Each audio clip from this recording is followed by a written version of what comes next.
우리 주식정보통 구독자 여러분들 안녕하세요. 제가 마지막 영상을 찍고 3일 만에 드디어 여러분들께 좀 이렇게 영상으로 인사를 드리고 있는데요. 제가 지금 현재 영상 찍고 있는 시간은요, 이제 12월 31일로 넘어가고 있는 새벽 12시다 라고 보시면 되겠습니다. 지금 이 시간에 갑자기 좀 영상을 촬영을 하게 되는 거는요, 정말 이제는 좀 짬날 때 영상을 촬영을 하지 않으면 안 되겠다라는 생각이 들더라고요. 왜냐하면 제가 이제 얼마 전에 좀 아이가 태어나서 같이 와이프랑 육아를 하고 있는데, 뭐 시도 때도 없이 뭐 진짜 기저귀 갈아야 되고 뭐하고 하다 보니까, 야, 정말 저는 전국에 계신 저희 부모님들 정말 존경스럽다라고 좀 말씀을 드리고 싶을 정도로 육아가 쉽지는 않네요. 그래도 이제 우리 애기 얼굴 하루하루씩 좀 보면서 뭐 그런 재미로 살아가고 있는데, 그래도 제가 또 이제 이렇게 유튜브 채널 만들면서 여러분들께 또 수익을 드리기 위해서 좀 운영을 하고 있지 않습니까? 그래서 저는 좀 이 시간에도 영상을 촬영을 하고 있는 건데요. 여러분들께서 저 힘내라 라는 좀 의미로 좋아요 버튼 한 번씩 꾹 눌러주시면요, 저 정말 힘이 많이 나가지고 뭐 새벽 2시, 3시에도 영상을 찍을 것 같으니까 자, 꼭 한 번씩 좀 부탁을 드리도록 할게요. 자, 오늘 제가 영상을 촬영을 하게 된 이유는요, 갑자기 영감이 좀 떠올랐다고 해야 되나? 그냥 썸네일에서 말씀해 드린 것처럼요, 최근에 주가가 굉장히 많이 올라갔던 포스코 DX, 야, 우리가 정말 제2의 포스코 DX를 찾으면 정말 많은 수익이 날 텐데 라는 생각이 하다가 잠깐만, 좀 찾아볼 수 있을 것 같은데 라는 생각이 들어서 영상 촬영을 하게 된 거거든요. 자, 저는 그 종목을 지금 뭐라고 생각을 하냐면 바로 SK 스퀘어다 라고 좀 먼저 말씀을 드려보고 싶어요. 이거는 매수 매도의 추천이 아니고요, 그냥 여러분들 투자 판단의 참고용으로만 좀 영상을 시청해 주시면 되겠습니다. 제가 이 SK 스퀘어를 갑자기 말씀을 드리는 이유는 뭐냐면은요, 자, 포스코 DX라는 회사가 예전에는 포스코 ICT라는 회사였단 말이에요. 그쵸? 자, 이 ICT라는 게 그냥 우리가 쉽게 말하면은 이 회사의 뭐 물류 자동화 시스템이라든지 이런 모든 소프트웨어를 구축하는 산업이 바로 ICT 산업이다 라고 여러분들이 보시면 되거든요. 그러니까 쉽게 말해서 포스코 같은 경우는 우리가 대표적으로 볼 수 있는 게 뭐 철강이라든지, 그리고 지금 2차전지 중에서 뭐 양극재, 음극재 뭐 이런 것들을 생산을 하고 있잖아요. 자, 이런 뭐 철강 제품을 생산을 한다든지 양극재, 음극재 배터리를 생산하는 거에 있어서 이런 것들에 대한 물류 자동화 소프트웨어 시스템을 구축을 해주는 게 바로 ICT다 라고 보시면 돼요. 그래서 이런 물류 자동화 시스템을 포스코 그룹 내에서 유일하게 하고 있는 회사가 바로 포스코 DX다 보니까 사실상 이제 포스코에서 설비 투자나 이런 것들을 진행을 하게 됐을 때 포스코 DX의 캐파가 굉장히 많이 커질 수 있다라는 이런 전망이 나오고 있는 거거든요. 왜냐면 포스코가 지금 현금 자산만 한 22조 원이 있으니까 뭐 캐펙스 한번 시작을 하면은 정말 어마어마하게 투자를 진행을 하겠죠. 그로 인해서 지금 최근에 이렇게 들어와주는 좀 수급들 자체가, 자, 외국인들이 그래서 좀 물량을 쓸어 담는 거다. 왜? 미래 가치를 우리가 생각을 해봤을 때 지금의 주가도 좀 싸다라고 판단이 드니까 미친듯이 좀 매집을 하는 거예요. 자, 이런 것들을 우리가 생각을 해보면 이제는 사실 좀 앞으로 다가오는 시대에서는 뭐 AI라든지, 그쵸? 이런 물류 자동화 시스템이 없고서는 거의 뭐 제조업이 살아남을 수 없다라고 여러분들이 생각을 해보시면 좀 될 것 같고, 그래서 지금 좀 이렇게 각 제조업을 하고 있는 회사들이요, 요즘 뭘 하고 있어요, 여러분들? 하나의 컨트롤 타워를 좀 세워놓는 이런 모습들이 보여지고 있는 거다 라고 말씀을 좀 드려보고 싶거든요. 자, 대표적으로 이제 한화 시스템이라는 종목을 여러분들께서 보시게 되면은, 한화 시스템 또한 최근에 보세요, 외국인들 쓸어 담죠, 기관들 쓸어 담죠, 그리고 보험, 투신, 연기금 그냥 물량을 쓸어 담고 있어요. 왜냐하면은 한화 시스템이라는 회사가 뭐 하는 회사냐, 한화라고 한다면 이제 우리나라의 방산을 좀 이제 어느 정도 사업을 영위하고 있는 회사다라고 보시면 되는 건데, 이 방산, 그러니까 잠수함을 생산을 한다든지,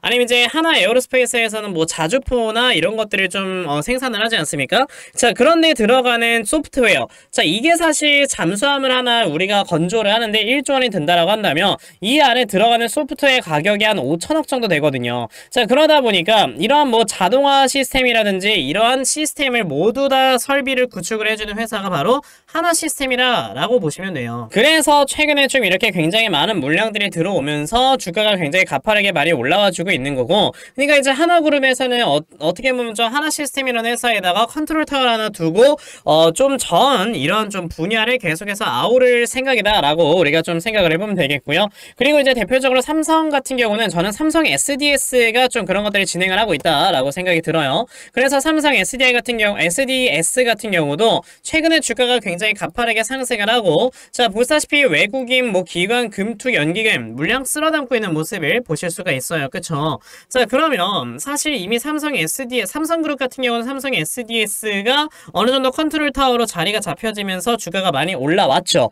그리고 이제 포스코 같은 경우는 뭐 포스코 DX인 거고, 하나그룹 같은 경우는 하나 시스템이란 말이죠. 그러니까 이렇게 우리나라의 제조업을 영위를 하고 있는 대기업들에서 컨트롤 타워를 우리가 미리미리 좀 찾아내면은 주가가 올라가기 전에 저점에서 잡을 수 있다라는 생각이 갑자기 든다라는 거죠. 그러면 우리가 흔히 알고 있는 좀 이렇게 대기업이라고 한다면 현대가 하나가 있죠. 그렇죠? 현대가 있을 거고, 이제 LG가 있을 거고, SK가 있을 건데, 아직까지 뭐 현대라든지 뭐 LG라든지 이런 회사들은요, 컨트롤 타워를 무슨 회사로 좀 결정을 했는지 아직까지 제 눈에 좀 확실하게는 보이지 않더라고요. 그런데 그 중에서 이제 제 눈에 보이는 게 바로 SK라는 회사인데, 사실 SK라는 회사는 이전에 SK텔레콤에서 인적 분할을 했던 이 SK스퀘어라는 회사가 있단 말이에요. 근데 최근에 들어와주는 매동을 여러분들이 보시게 되면은 아까와 좀 공통점이 있죠. 외국인들이 우선 물량을 쓸어담고 있고요. 기관, 금투 이런 메이저 수급들이 물량을 좀 굉장히 많이 주워담고 있는 이런 모습을 보여주고 있는데, 자, 지금 이 SK스퀘어라는 회사의 사업 부문을 여러분들께서 보시게 되면요, 이 회사가 아까 제가 말씀드렸던 ICT 사업 부문을 좀 영위를 하고 있는 회사예요. 보시면은, 자, SK하이닉스와 같은 주요 자회사를 포함을 해서 반도체라든지 ICT 섹터를 중심으로 한 효율적인 포트폴리오 및 지배구조를 형성을 하고 있다라고 적혀 있잖아요. 근데 사실 SK라는 회사가 여러분들 작은 회사가 아니지 않습니까? 우리나라 뭐 재계 2위의 회사이고, 그쵸? 지금 삼성 같은 경우도 벌써 컨트롤 타워를 삼성 SDS로 딱 이렇게 설립을 한다기보다는 좀 구축을 해놓고 삼성그룹의 전반적인 ICT를 계속해서 좀 이렇게 구축을 하고 있는데, SK그룹이라고 그걸 왜 안 하겠습니까? 그런데 SK 같은 경우도 이제 제조업을 좀 기반을 하고 있는 회사란 말이에요. SK하이닉스에서 하고 있는 반도체도 있고요. 그리고 SK온이라는 이 배터리 회사에서 하고 있는 게 여러분들 뭐야? 지금 2차전지 하고 있잖아요. 그쵸? 그러면서 이제 SK이노베이션 같은 경우는 이제 정유 회사인데, 뭐 이거는 그냥 뭐 제조업이라기보다는 그냥 돈을 너무 잘 벌어서 그냥 말씀을 드리는 거고, 자, 이런 것들을 우리가 좀 전반적으로 살펴봤을 때 이 SK라는 회사도 제조업을 기반으로 굴러가는 회사다 보니까 당연히 이런 ICT를 확실하게 구축을 해놓지 않는다면은 다가오는 지금 미래 시대에 좀 제대로 대응을 할 수 없을 것이다 라고 생각이 들어요. 그래서 저는 이제 SK스퀘어라는 회사가 SK그룹 내에서 하나의 좀 컨트롤 타워로 급부상을 할 것이다 라고 저는 좀 보여지는데, 자, 보시면 지금 주가가 굉장히 좀 바닥권에 있죠. 아까 보셨던 뭐 삼성 SDS나 하나시스템 이런 회사들에 비해서는 주가가 좀 바닥에 있는 걸 여러분들이 보실 수가 있는데, 우리가 지금 굉장히 매력적으로 봐야 되는 부분은 여러분들 뭐냐면요, 이 회사가 여러분들 뭘 한다? 내년부터 흑자 전환을 합니다. 지금 보시면 2023년도에 굉장히 많은 적자를 이렇게 기록을 했었는데, 자, 최근에 나와주는 실적을 보면은 적자 폭이 점점 감소하고 있는 이런 모습이 나와주고 있고요. 그리고 컨센서스를 봤을 때 내년에는 흑자로 전환을 할 것이다 라는 컨센이 있죠.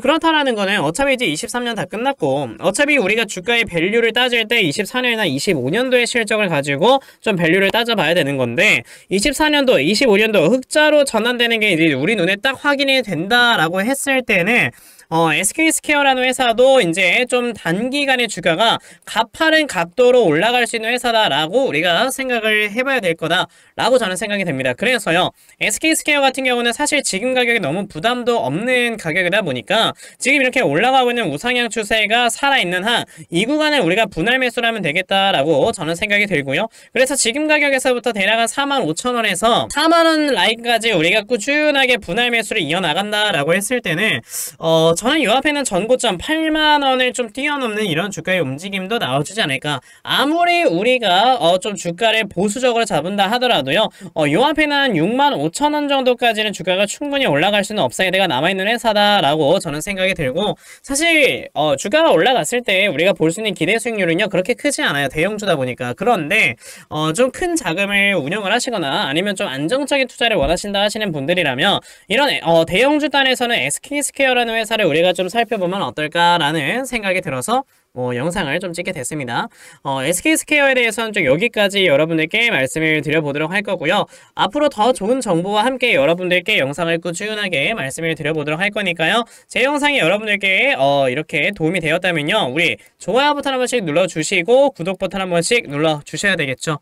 자, 영상 시청해주셔서 매우 감사드리고요. 여러분들 새해 복 많이 받으세요.